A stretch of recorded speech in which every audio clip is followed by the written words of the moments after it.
Minecraft is an absolutely massive game, and a large part of that has to do with the constant updates the game receives. Over time, more and more items, blocks, mobs, features, and so on get added to the game to make the experience of playing Minecraft more fun and interesting. However, when new items get added to the game, they aren't always completely different from features that came before. Sometimes a new item will be added that accomplishes a very similar goal to an item that is already in the game. If the items are too similar or the new one is just a significant upgrade, then it risks making the old item completely irrelevant. I've been playing Minecraft for over a decade now, and over time I've seen several features that were once incredibly important become next to useless. Today, I want to take a look at some of these features that once had a really good use, but through updates eventually lost it. Now, I'm not going to be covering items that have always been useless, sorry Poisonous Potato fans, because I think it's more interesting to see how the game evolved over time. But anyways, if you enjoyed this video, then make sure to leave a like and subscribe to the channel. Let's jump right into the first feature that became useless.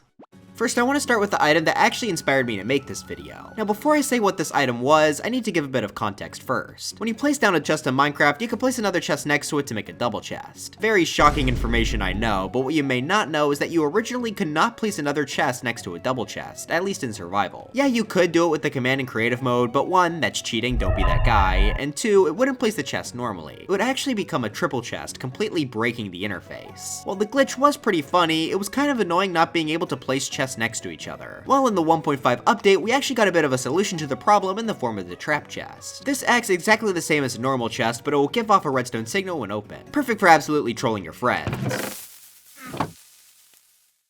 However, this also has the additional benefit of not combining with normal chests, meaning you could place a double chest right next to a double trap chest without any issue. This made bulk storage significantly easier. I know I personally use trap chests a ton to make compact storage units. Sure, it was a bit annoying having to craft trap chests using tripwire hooks, though not as annoying as you may think, we'll get to that later, but it was certainly worth it for the reward you got. But finally, in update 1.13, being the update aquatic, chests were finally allowed to be placed next to double chests without requiring a block in between them. So thus, essentially overnight, the trap chest lost its pretty much main feature at that point. Now yes, the item is not completely useless, it still does have the redstone functionality after all, but be honest, when was the last time you used this? Actually, now that I'm thinking about it, they should totally make it rarely spawn in desert temples to activate the TNT trap. That'd be pretty funny.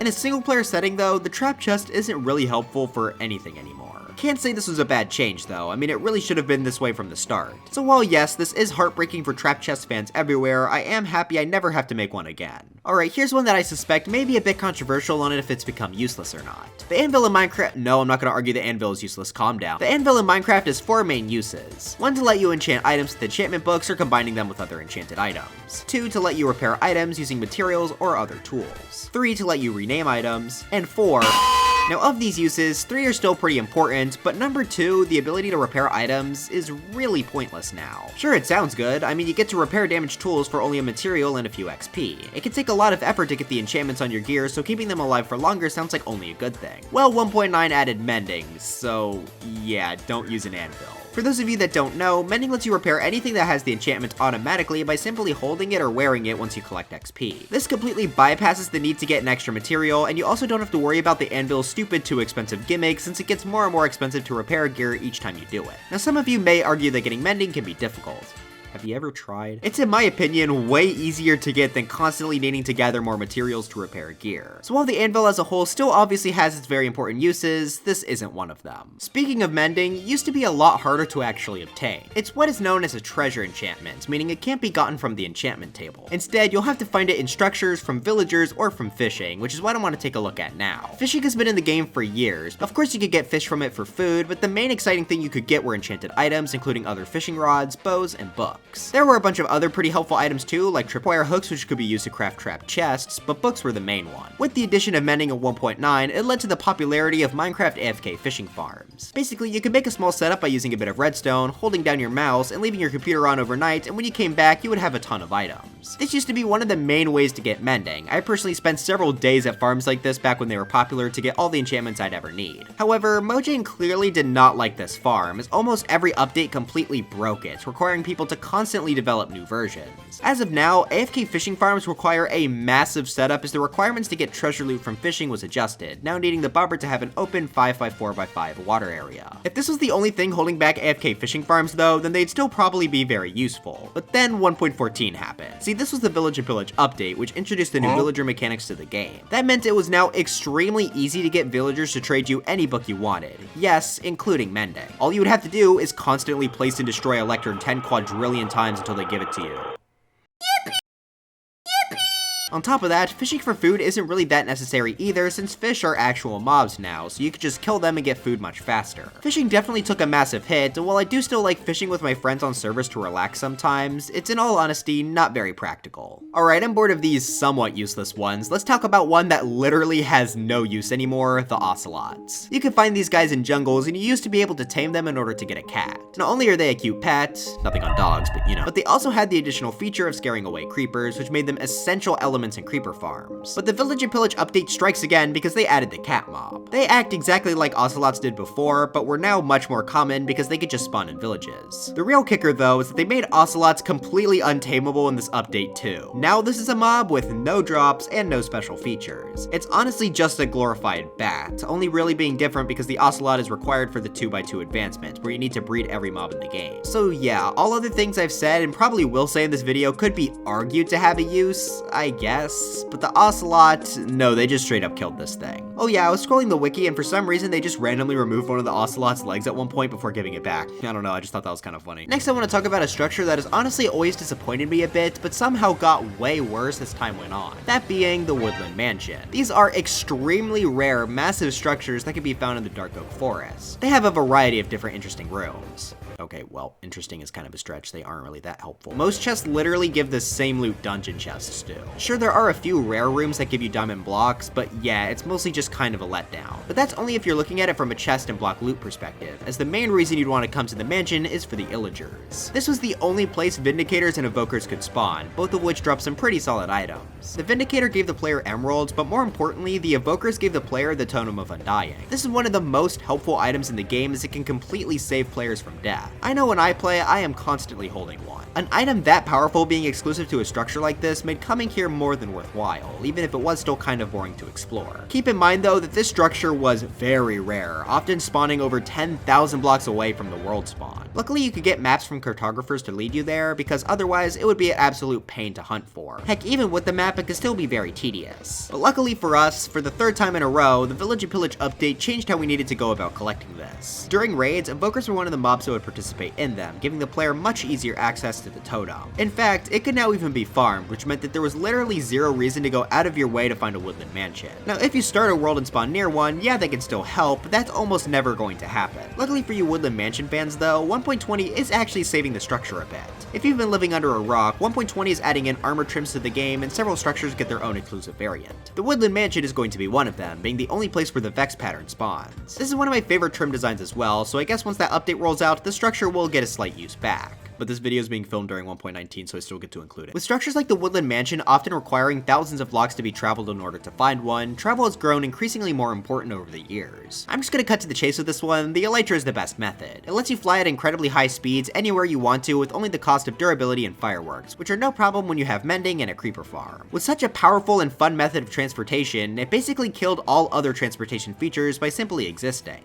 But did it really? I hear this sentiment a lot among the Minecraft community, saying that the Elytra are overpowered and that there's no reason to not use it. Well, I don't really think it's a problem because it does have a few downsides like I mentioned, and it's just simply fun, so I don't mind it being strong. However, I want to take a look at some of Minecraft's other transportation methods to discuss if the Elytra truly made them useless. First off is the one that likely comes to your mind first, the minecart. This is used to travel over rails to get from one location to another. Compared to the Elytra, this has a lot of downsides, and it's both slower and more expensive, requiring a ton of rails to set up. But it's not useless, as it has one thing the Elytra doesn't, the fact that it can carry mobs. The minecart is able to pick up most mobs in front of it and move them wherever the player desires, which I think is the main use for this item nowadays. Plus, minecarts can also be used as seats for flying machines, so transportation isn't completely out of the question for these guys either. Yes, they're definitely worse than Elytra, but they still have their uses. Boats are another story, however, because they still might be on a similar level to the Elytra. Compared to minecarts, these are much cheaper, as for only 5 wooden planks, you can go over any body of water. Or 5 planks and a shovel if you're a bedrock nerd. This is extremely helpful for traveling early game, as you almost always encounter a large body of water. This can also carry mobs, with the additional benefit of the player being able to control the boat at the same time. This does have the downside of not being able to go up a block, but over water and flat surfaces, the boat sails pretty well. But one of the biggest things that still make the boat have a chance against the elytra are the fact that they can actually go faster. Not in standard water, but if you take the time to set up a blue ice bridge, then the boat will be able to go at speeds the elytra can only dream of. Yes, that takes a lot of time to set up, but man, the results are worth it. So in my opinion, boats are just as helpful as ever. But the third major transportation method is the one that I think got hurt from the elytra the most: the horse. These used to be the main way to travel on land, as they could be controlled, didn't require much setup, and could even jump up blocks. But in comparison to the elytra, they're just slower and more annoying. I mean, you can't even ride them over water, making any small river a massive pain. I guess you could argue horses are somewhat helpful early game, but it's not much harder to get an elytra once you find a saddle. Really, horses are only used for leather these days, but even then, just set up a cow farm. Hey, at least they're better than riding pigs, they were never useful.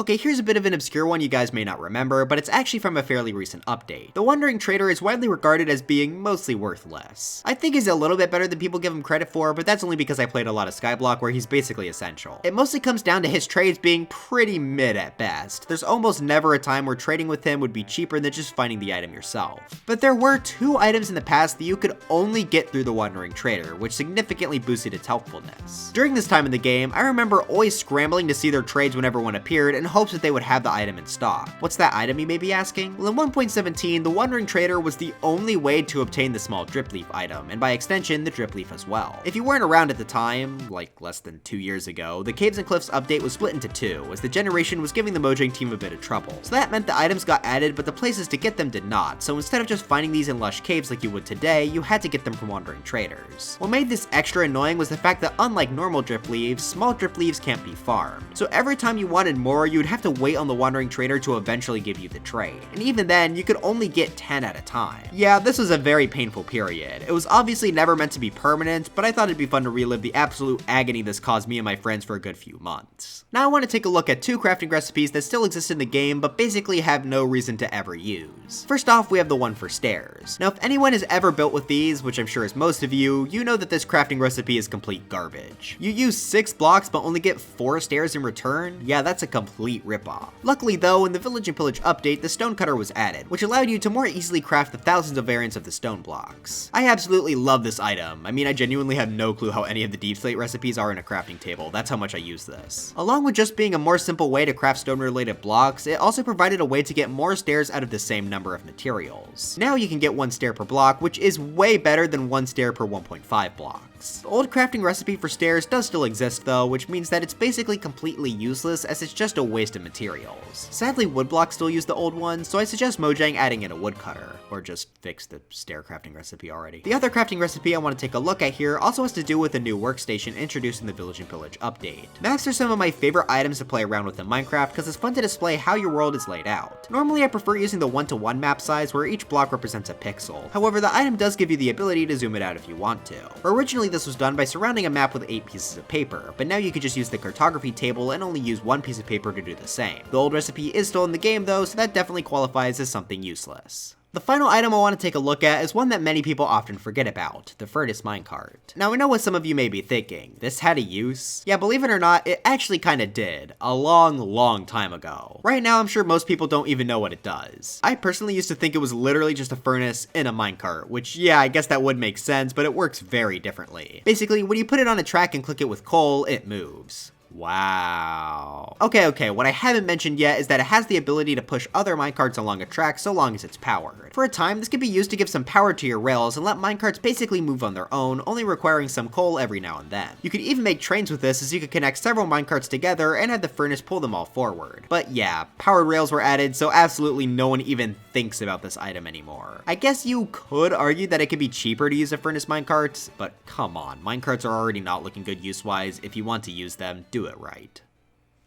But anyways, that's it for this video. Do you prefer crafting your deep slate tile stairs in the crafting table and hate me for calling the recipe useless? Let me know in the comments. So a little bit of unfortunate channel news, I am likely going to have a very shaky upload schedule this April and early May because I have a lot of other things I need to work on, but as soon as that's done, I'll be right back to the weekly uploads. Just thought I should let you all know just in case I miss more Saturday uploads in the future. But anyways, dry bones for Smash, and I'll see you guys next time.